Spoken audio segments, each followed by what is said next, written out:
بسم الله الرحمن الرحيم تبارك الذي بيده الملك وهو على كل شيء قدير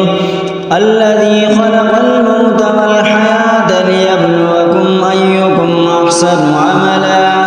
وهو العزيز الغفور الذي خلق 7 سماوات طباقا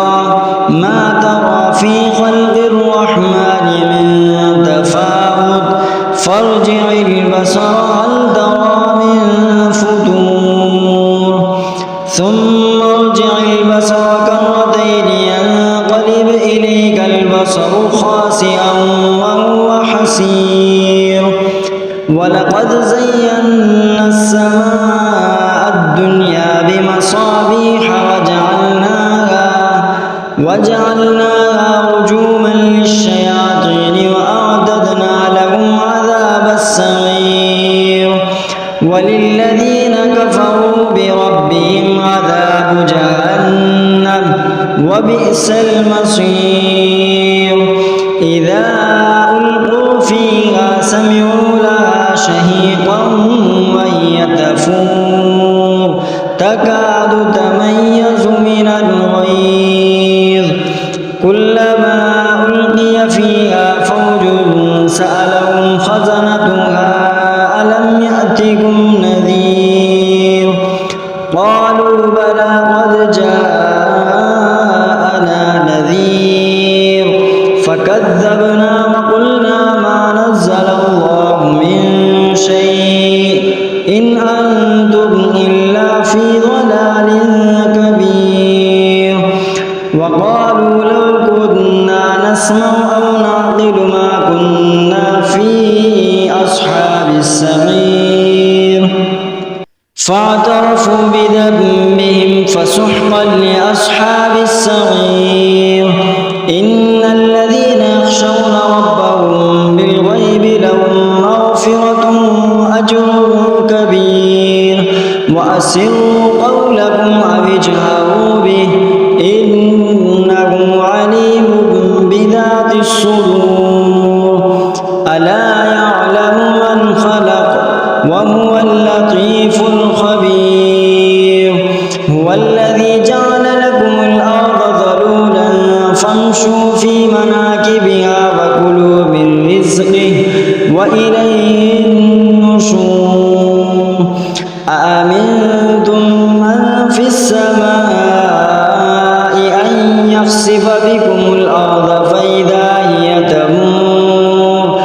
أم أمنتم من في السماء أن يرسل عليكم حاصبا فستعلمون كيف نذير ولقد كذب الذين من قبلهم فكيف كان نكير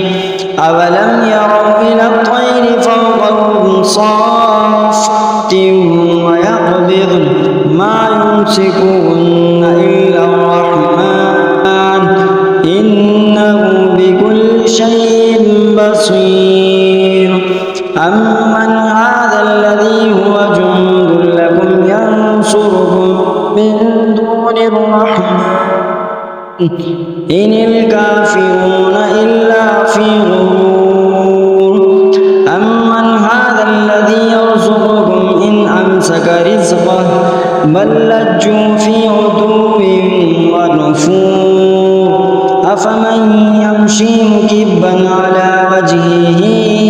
أهدى أمن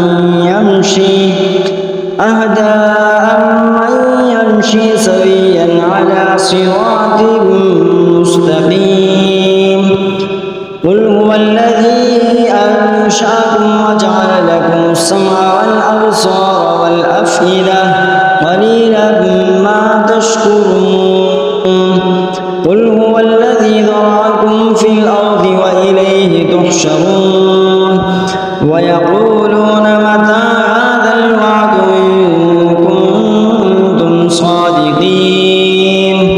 قل إنما العلم عند الله وإنما أنا